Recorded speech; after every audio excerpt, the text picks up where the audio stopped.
Hello दोस्तों, मेरी classes में आपका स्वागत है और मैं संतोष कुमार आप सबों का हार्दिक अभिनंदन करता हूं। दोस्तों, आज हम लोग जानेंगे मगध राज्य का उत्कर्ष के विषय में, जो कि एग्ज़ाम की दृष्टि से बहुत ही इम्पोर्टेंट टॉपिक है और यहां से क्वेश्चन प्राय एग्ज़ाम में आते ही हैं। दोस्तों, मगध के सबसे प्राचीन वंश का संस्थापक बृहद्रथ था, जिसके वंश का नाम था बृहद्रथ राजवंश। मगध के सबसे प्राचीन वंश का नाम था बृहद्रथ वंश और इसका संस्थापक था बृहद्रथ। और बृहद्रथ का पुत्र था जरासंध, जो कि बृहद्रथ वंश का एक प्रतापी शासक था। बृहद्रथ का पुत्र कौन हुआ? जरासंध, जो कि बृहद्रथ वंश का सबसे प्रतापी शासक हुआ। मगध के सबसे प्राचीन वंश का संस्थापक हो गया दोस्तों बृहद्रथ, और इसने बृहद्रथ वंश का स्थापना मगध पर किया था और यह एक प्राचीन वंश का नाम है। बृहद्रथ का पुत्र कौन हुआ? जरासंध हुआ और इसने अपनी राजधानी गिरिब्रज यानी राजगृह को बनाया। बृहद्रथ वंश का राजधानी कौन हुआ दोस्तों? तो राजगृह या गिरिब्रज। 6ठी शताब्दी ईसा पूर्व में मगध सबसे शक्तिशाली साम्राज्य बन गया। 6ठी शताब्दी ईसा पूर्व में मगध सबसे शक्तिशाली साम्राज्य बन गया और मगध का सर्वप्रथम उल्लेख अथर्ववेद में मिलता है।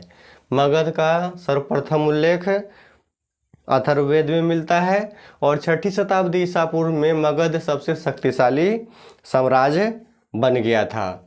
इस पे मगध पर हर्यक वंश स्थापित होता है 544 से 400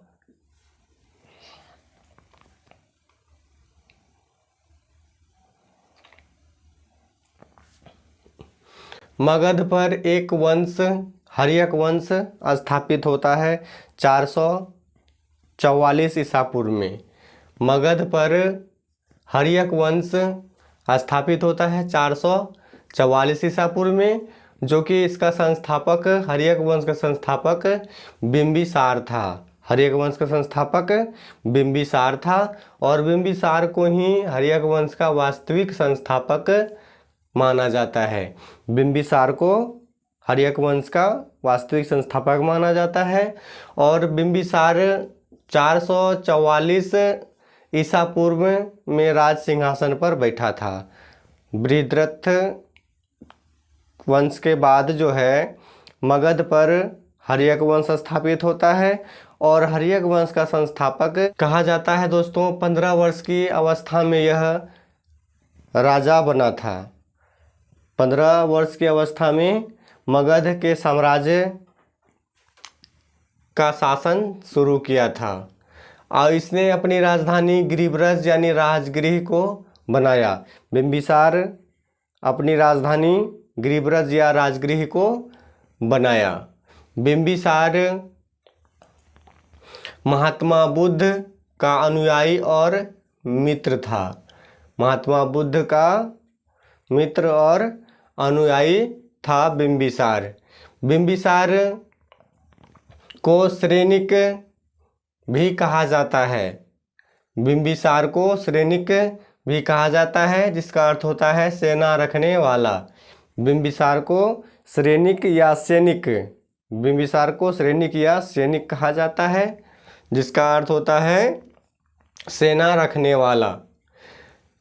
बिंबिसार अपने साम्राज्य का विस्तार वैवाहिक संबंध के द्वारा, मैत्री नीति के द्वारा और विजय नीति यानी आक्रमण के द्वारा जो है अपने साम्राज्य का विस्तार करता है। तो याद रखेंगे दोस्तों, बिंबिसार अपने साम्राज्य का जो विस्तार करता है, इसमें वैवाहिक संबंध नीति, मैत्री नीति और विजयी नीति के द्वारा जो है अपने साम्राज्य का विस्तार करता है। इसने प्रथम विवाह कौशल देवी से किया, जो कि कौशल नरेश प्रसेनजीत की बहन थी।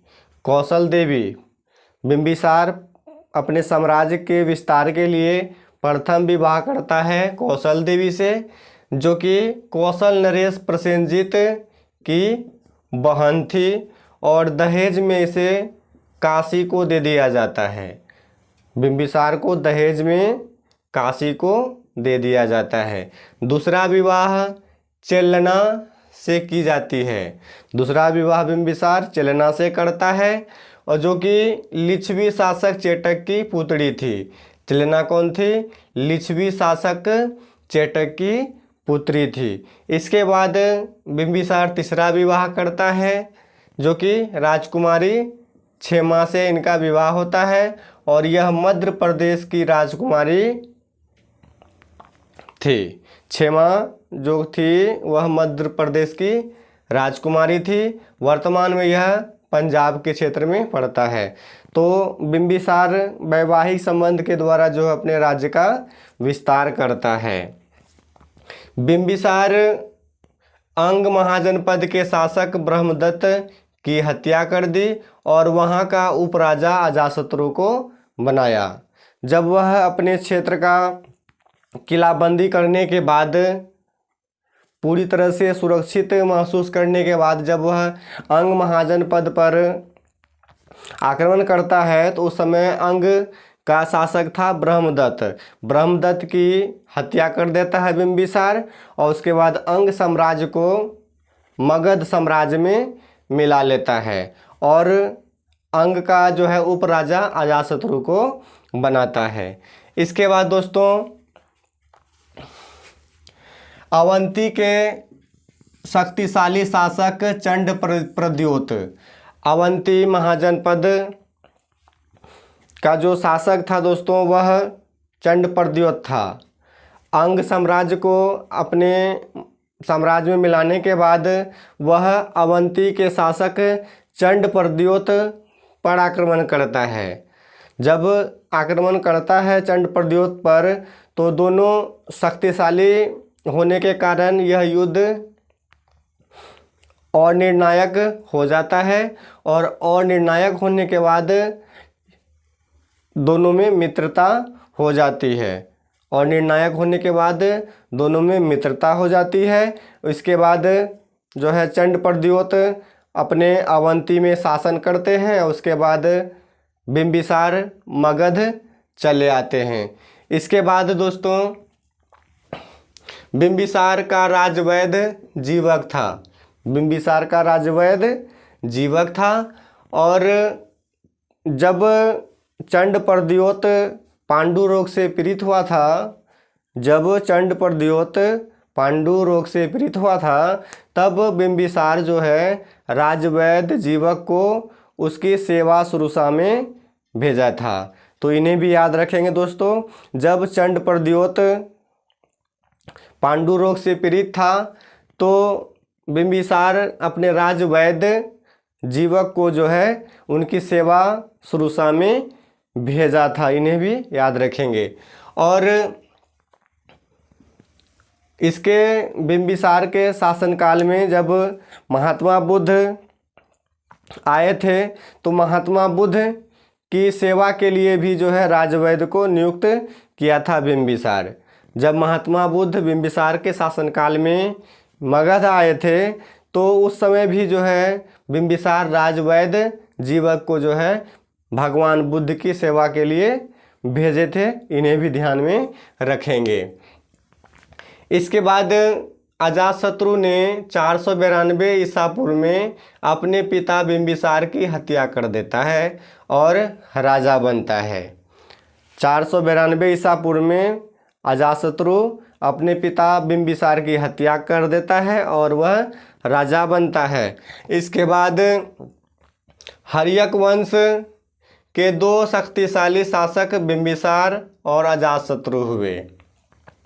हर्यक वंश का दो महान शक्तिशाली शासक बिंबिसार और अजातशत्रु हुए, और बिंबिसार तथा अजातशत्रु भगवान बुद्ध के समकालीन थे।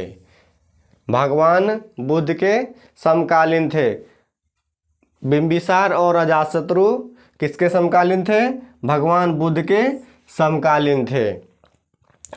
यानी भगवान बुद्ध के समय में ही बिंबिसार और अजातशत्रु दो शासक हुए थे।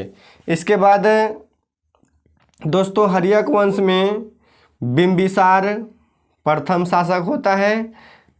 इसके बाद उसका पुत्र अजातशत्रु अपने पिता बिंबिसार की हत्या करके शासक बनता है। इसके बाद उसका पुत्र उदयन, अजातशत्रु का पुत्र उदयन या उदयभद्र अजातशत्रु की हत्या करके शासक बनता है। उसी तरह फिर जो है उदयन की हत्या करके उसका पुत्र नागदशक शासक बनता है। तो इस तरह से परंपरा चलने के बाद यह पता चलता है कि जो है राजा बनने के लिए पुत्र ही अपने पिता का जो है हत्या कर राजा बनता था।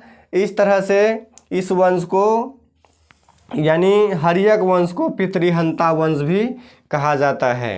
हर्यक वंश को पितृहंता वंश भी कहा जाता है, यानी पुत्र ही अपने पिता की हत्या करके राजा बनता था। जैसे बिंबिसार की हत्या अजातशत्रु ने कर दिया, अजातशत्रु की हत्या उसका पुत्र उदयन ने कर दिया और उदयन की हत्या उसका पुत्र नागदशक ने कर दिया। इस तरह से हर्यक वंश को पितृहंता वंश के नाम से भी जाना जाता है। इसके बाद दोस्तों भारतीय इतिहास में बिंबिसार प्रथम शासक था। भारतीय इतिहास में बिंबिसार प्रथम शासक था जिसने अस्थाई सेना रखी थी, जिसने अस्थाई सेना रखी थी। इसके बाद सेना में हाथी का प्रयोग किया था। अस्थाई सेना रखी थी और सेना में हाथी का प्रयोग किया था और अपने साम्राज्य को सुव्यवस्थित रखने के लिए, सही तरह से चलाने के लिए, उनके देख रेख करने के लिए प्रशासनिक व्यवस्था का भी जो है सुचारू ढंग से स्टार्ट किया था और इस पर बल दिया था। तो बिंबिसार भारतीय इतिहास में एक ऐसा शासक हुआ जिसने अस्थाई सेना रखी और सेना में हाथी का प्रयोग किया और बिंबिसार प्रशासनिक व्यवस्था पर भी बल दिया। इन्हें भी ध्यान में रखेंगे। बिंबिसार मगध पर लगभग 52 वर्षों तक शासन किया। बिंबिसार मगध पर लगभग 52 वर्षों तक शासन किया।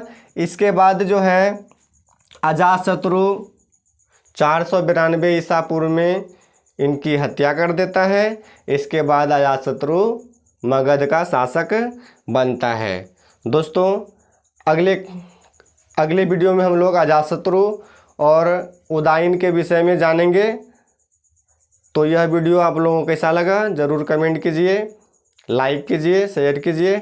यदि अच्छा लगा हो तो हमारे चैनल को ज़रूर से ज़रूर सब्सक्राइब कीजिए। वीडियो देखने के लिए धन्यवाद।